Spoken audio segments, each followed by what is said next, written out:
What is the question, Mr. Chair? Are you rebuking this committee? Why am I supposed to rebuke the committee? I am You not. have been saying things for a while.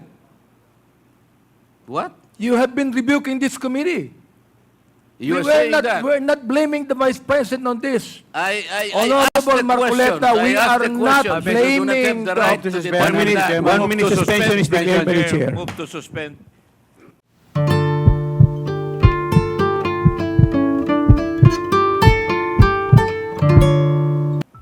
We will proceed to the next interpellator, the Honorable Congresswoman Luistro. Please proceed. Thank you, Mr. Chair.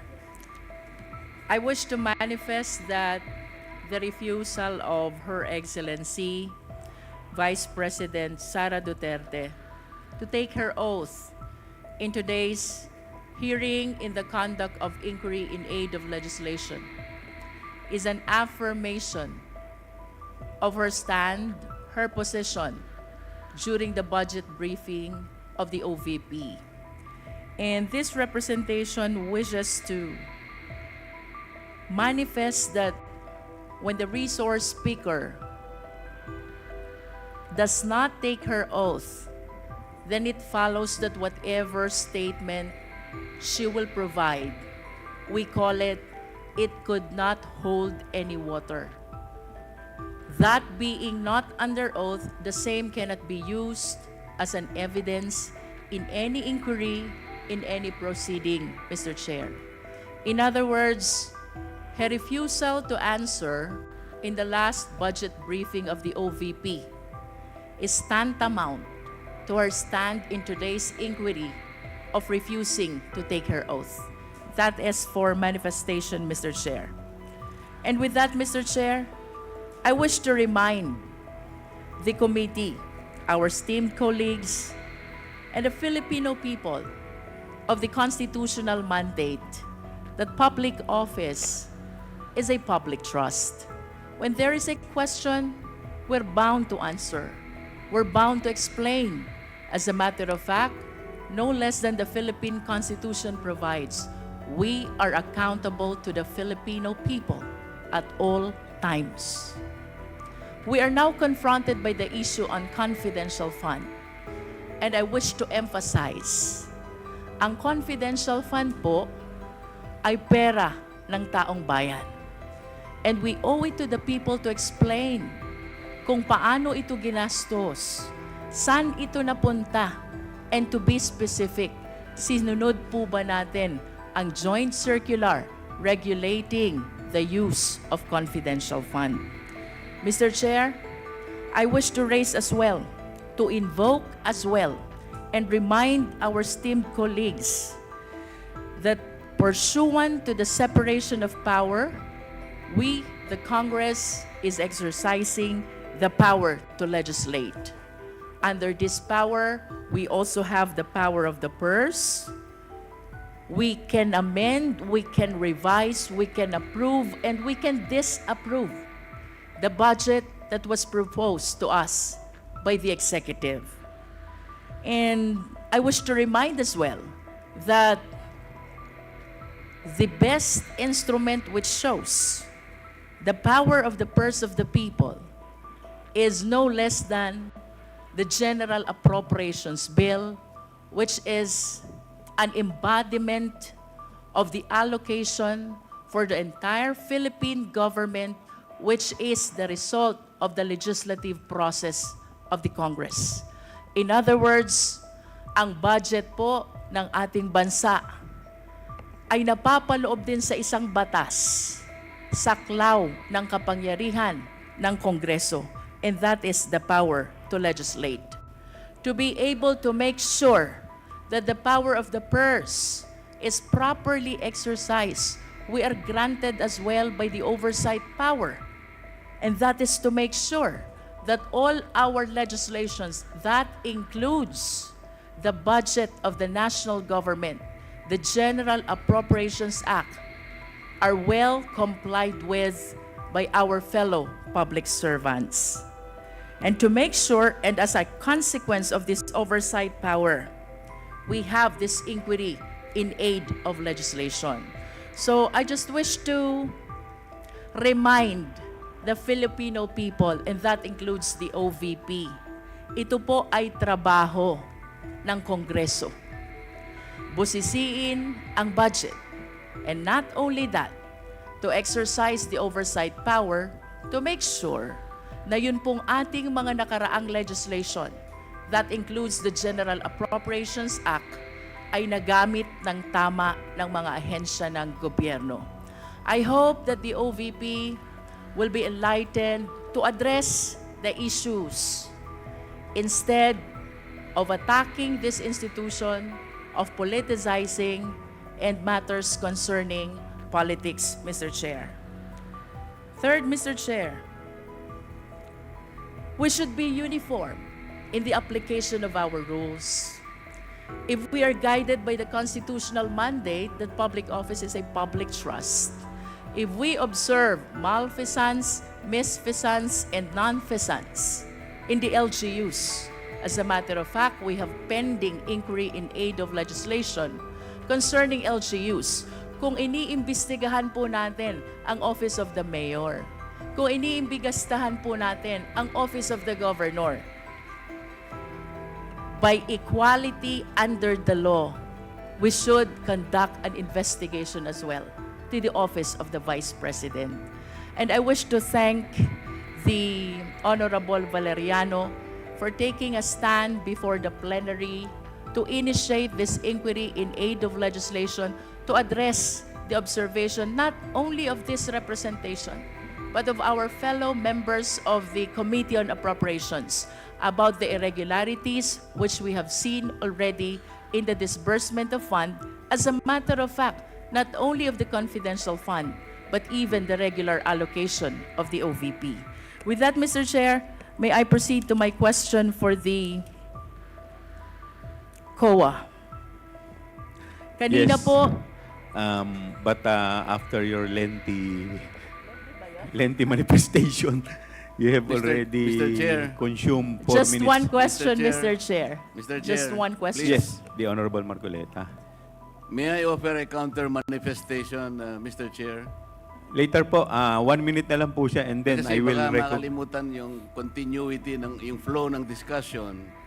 I'd like to ask only, Mr. Chair, by way of manifestation, is there anybody who is questioning the power of the purse of Congress? Is there anybody who is questioning the legislative function and oversight function of Congress? Is there? Because if there is none, then we are not supposed to overextend the discussion or any manifestation, because nobody is questioning that. And I think nobody could question that. Even the privileged speech of the Honorable Valeriano, I think the proper question there, the proper title is not asserting the power of the purse. We should not assert it because that power is inherent in us. Asserting or not asserting that power is of no moment. Yun po ay birthright. Yun po is inherent right of Congress.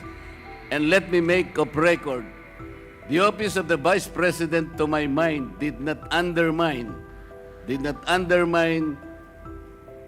the power of the purse. When she personally came in the first hearing and presented herself, including the budget by way of a PowerPoint presentation, she made a presentation, Mr. Chair. And after that, she made a categorical statement that she said, I forgo, Madam Chair, I forgo my opportunity to defend the budget of the Office of the President by way of question and answer, and instead I leave it to the discretion of the House of Representatives on their decision to decide on the proposal as presented. This is a very respectful answer. Mr. Chair, I did not find any offensive remark in that particular statement. She gave the entire House of Representatives the entire discretion and the entire right to decide on the proposal she presented before us. Why would we blame her for saying that she disrespected Congress? No, sir. I think it was triggered by the fact that questions were asked in relation to the confidential and intelligence funds. To my mind, Mr. Chair, these particular funds were subjected to a notice of disallowance. But the notice of disallowance by its nature, by its very nature, Mr. Chair, is contestable. It is appealable. It is yet to be explained. And initially, as explained by the representative of COA, the notice of disallowance suffered by way of supporting documents, by way of non-compliance with certain requisites. What if the Vice President is able to provide all the supporting documents? What if finally she is able to come up with the requisites required in order for you to consider that all these funds are eventually allowable and they are not disallowed? And chances are she may be able to do that. Hindi po final judgment ang notice of disallowance. As a matter of fact, based on COA's own representation the other day, the Vice President received the notice of disallowance only on August 24, 2024, which means, Mr. Chair, the Vice President has 6 months within which to reply and make an answer. That is correct, Madam COA. So, 6 months is up to February 2025. We should give her all the allowance. We should give her the time because 6 months is 6 months. So why are we rushing to make a judgment? As a matter of fact, as I have already initiated earlier, Mr. Chair, when you said that anything we can discuss in this committee provided it is of public interest, and you said that intelligence funds and confidential funds are public interest, but I said because of our own rules, we should make a prior and preliminary determination that is directly and principally connected to malfeasance, misfeasance, or non-feasance. We have not made that determination. How can we now begin questioning whether or not the intelligence funds covered by an initial notice of disallowance is already directly and principally connected with non-feasance or misfeasance or malfeasance? Madam COA, how many agencies of government today are subjected to notice of disallowance? Do you have a number? How many agencies today? With all due respect to the Before Honorable I, But that is a question I will leave, and I will Yes. terminate But- my manifestation, Madam. yes, but I will. I believe, would like Mr. to Chair, that respond. this is still my time. Yes, but I would like to respond to your manifestation, Congressman Marcoleta. Parliamentary Let inquiry, me. Mr. Chair. Parliamentary inquiry. What is muna. the parliamentary inquiry of I the would Honorable like to Abante? ask the Honorable Marcoleta, is he rebuking this committee? What is the question, Mr. Chair? Are you rebuking this committee? Why am I supposed to rebuke the committee? I am You not. have been saying things for a while. What? You have been rebuking this committee. You are saying that. We're not blaming the Vice President on this. I asked Honorable the Marcoleta, question. we I asked are the not question. You do not have blaming the the- right to One demand minute, that. one minute suspension is declared by the chair. Move to suspend.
Before I recognize the Honorable Congressman Luistro, let me first respond to the manifestation of the Honorable Marcoleta. Let me cite Section 4, Rule 4, Section 1, last paragraph, which provides that the filing or pendency of a case before any court, tribunal, quasi-judicial, or administrative body shall not stop or abate any inquiry conducted to carry out a legislative purpose. What we are doing right now is we are doing our mandate. This is this hearing is in aid of legislation. So wala pa naman po tayong inaakusahan dito.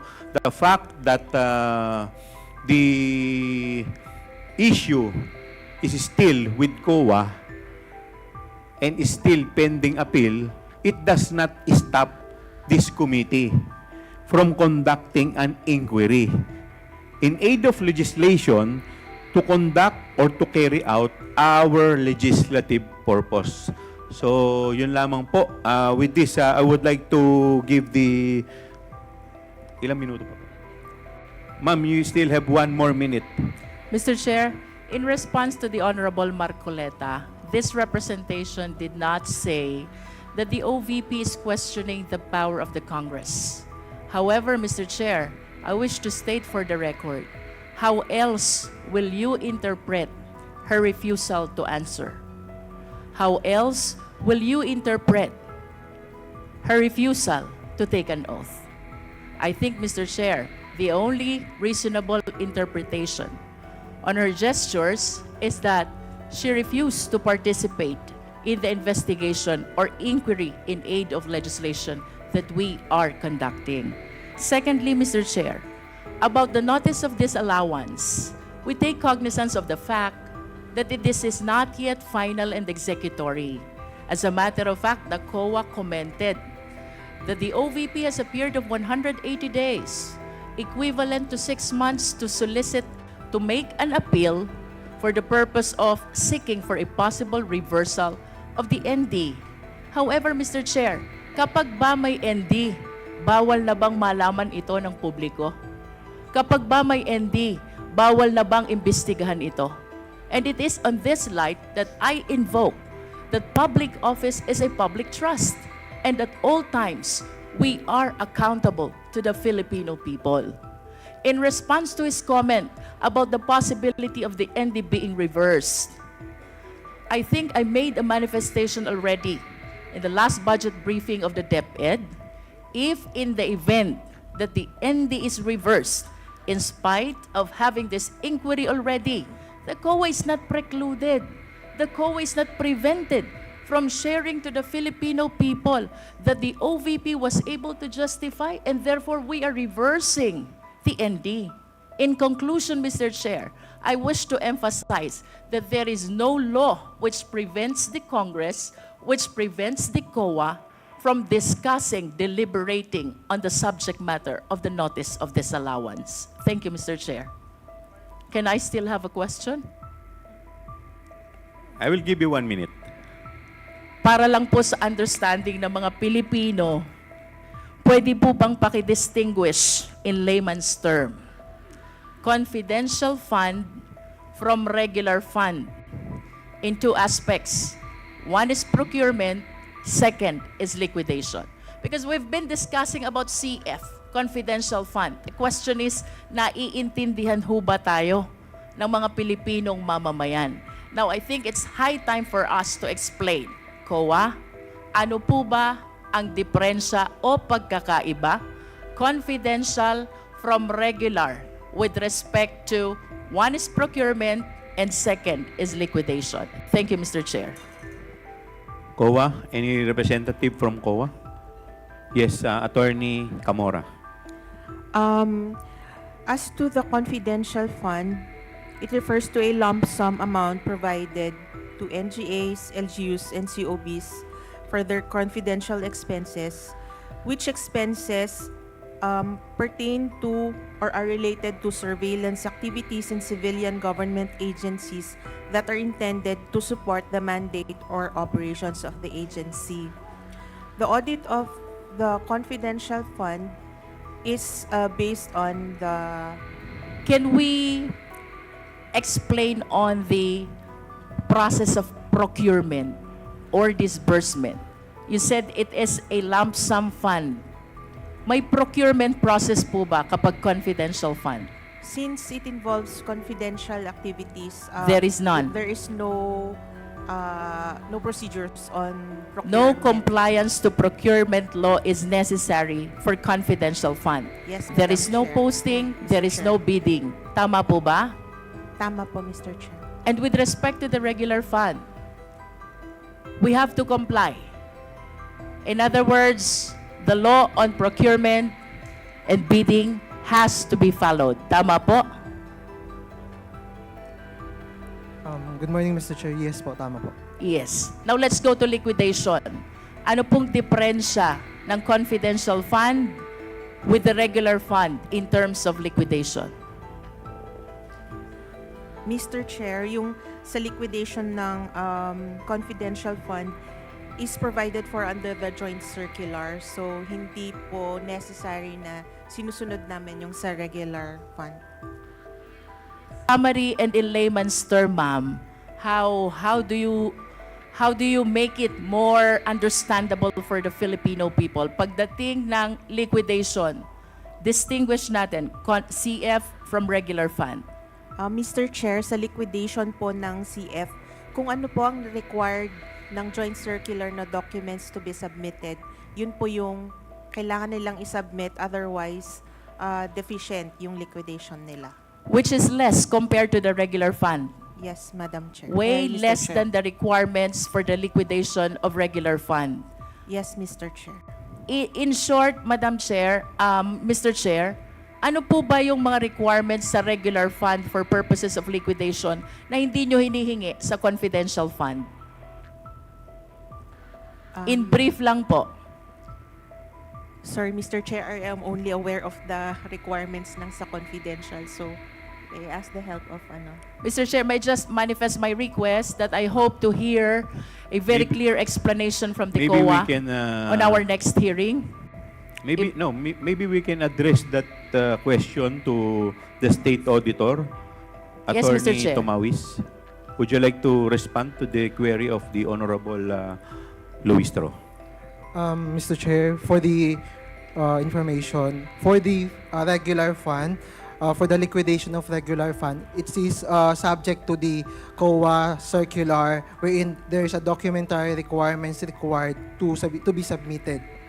Then for the confidential fund, I have no exact information because it is based on the another joint circular. So there are two circulars to be required to be complied with. The COA circular, which is the documentary requirements for regular audit or for the regular transactions, and for the confidential fund, there is that joint circular that must be complied with.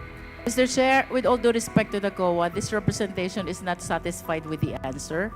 So, may I request for a better and clearer explanation on how we distinguish CF from regular fund in terms of procurement, that is one, and in terms of liquidation, that is two. We will be looking forward, Mr. Chair, to listening to the discussion and explanation of the COA on our next hearing. Thank you, Mr. Chair. Thank you. Mr. Chair. Yeah, Mr. the Chairman, Honorable Vice Chair Acop. may I just ask some clarification which is connected with the questions of the Honorable Luistro. With the indulgence of the Honorable Junicio, please proceed. Thank you, Mr. Chair. May I know from COA or from DBM, doon po sa mga GA natin, magkahiwalay po yung provision ng intelligence at sa confidential funds. Di po ba? Would you agree with that? Yes, Mr. Chair. Yes. So, bakit po magkaiba? Bakit may separate provision yung intelligence fund, may separate provision yung confidential fund? Attorney Camora, please respond. Mr. Chair, saga din po yung difference actually po. Which is, ang intelligence fund po ay refers to those intelligence information gathering of uniformed and military personnel, and it has something to do with national security, while sa confidential expenses is for the civilian government po. Specifically for what? That are intended to support the mandate or operations of the agency. Now, may I know if they are also required to submit reports of the utilization of these funds? Intel funds po, Both Mr. Chair. funds. Yes, Mr. Chair. To whom should they submit reports regarding their utilization?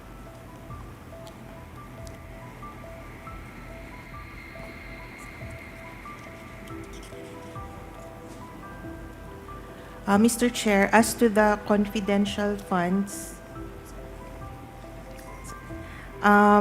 they need to submit for NGAs to the President of the Philippines, the Senate President, and the Speaker of the House of Representatives, and to other agencies, to the Department Secretary. As to the Intel Fund, they submit their accomplishment report to the President of the Philippines. Now, may I know what agency would look after the reporting of such? Sino po ang tumitingin kung ito'y nako-comply? Because I think this is part of the GAA, and the GAA is a law. Mr. Chair, it is part of the required documents that they have to Sino submit. po ang tumitingin na dapat nako-comply ang mga ito? Which agency of government?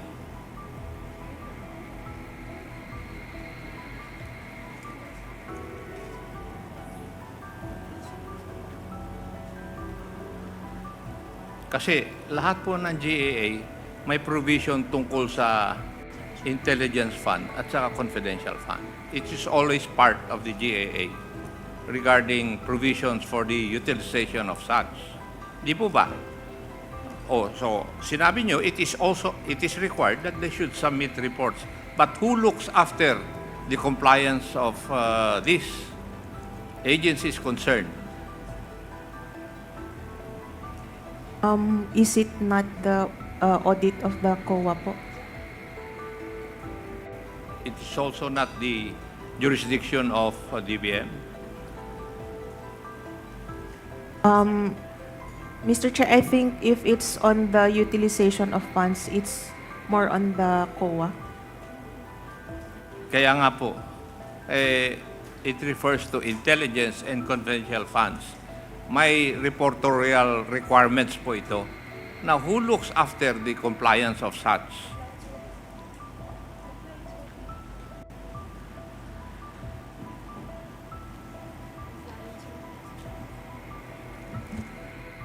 Mr. Chair, kung yung sa liquidation po, sa COA po siya nagpupunta, yung reports po.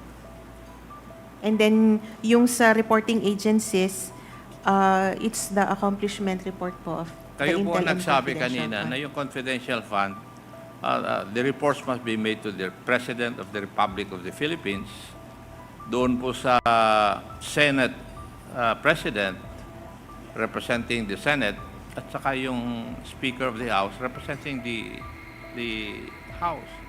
So, how do you determine whether this is complied with?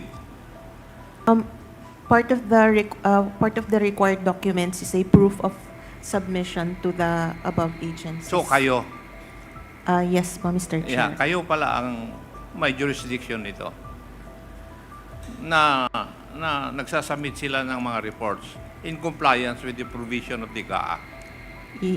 Yes, Mr. Chair. Kaya po, it's one of the required documents, yung proof po of submission. No, nagpakalayo-layo pa tayo, madam. Kayo pala eh. Thank you, Mr. Chair. Thank you po. The Honorable Senior Deputy Speaker Thank you, is Mr. Chairman. recognized for his manifestation. Thank you, Mr. Chairman, and fellow members of this 19th Congress and this good government and public accountability. Boss. As an ex officio member of this committee on good government and public accountability, please permit me the liberty to state that the legislative inquiry undertaken by this committee forms an integral part of its power to conduct legislative inquiries in aid of legislation. And in this case, as it relates to the exercise of the power of the purse of Congress itself. The Vice President, as an invited resource person, unfortunately refused to take an oath to tell the whole truth and nothing but the truth before this committee. We have allowed the same only in this particular instance. In deference and with utmost respect to the office of the Vice President. Mr. Chairman, we also underscore that refusal to take an oath before this committee or any legislative hearing in Congress should not be considered as a precedent, as it goes against the power of Congress to conduct legislative inquiries under Article 6, Section 21 of the Constitution, as discussed in the case of Arnold versus Nazareno. This power of inquiry is coextensive with the power to legislate. That's all, Mr. Chairman. Thank you. Thank you. The Honorable Valeriano is, before I recognize the Honorable Marcoleta, just a quick manifestation with the indulgence of Honorable Marcoleta, quick manifestation of the Honorable Congressman Valeriano. You're recognized. Thank you, Mr. Chairman. And in relation to the manifestation of Senior Deputy Speaker Gonzales, ito pong committee hearing natin ay initial deliberation and preliminary determination of my privilege speech last September 3. Partly nung speech ko po, and I quote again, hindi pera ng pangalawang Pangulo ang Office of the Vice President budget para sa 2022, 2023, 2024 at 2025. Pondo ng bayan yan. At yung iba po, pagkakataon na sana niyang patunayan sa Kongreso at sambayanan kung sino ang naging beneficiary ng kanyang mga socio-economic programs. At doon po, nilagay ko rin sa kanilang 2025 budget proposal, mayroong 977,615 beneficiaries at meron ding 793 strategic partnership noong 2023. Ako po yung natuwa kanina sa pagdating ni Vice President dahil ang buong akala ko ay masasagot niya yung katanungan ko sa privilege speech. Subalit, sa pagtanggi niya po ng pag-take ng oath at halos hindi niya rin po sinagot ay nakakalungkot din po. At asahan po ninyo na kung sakali man na maging maayos ang kinalabasan ng COA findings, ako po ay nakahanda ulit na tumayo at magsalita ulit kung ano man ang magiging rekomendasyon ng Commission on Audit. Salamat po, Mr. Chairman. Thank you. The Honorable Marcoleta is now recognized for his interpellation.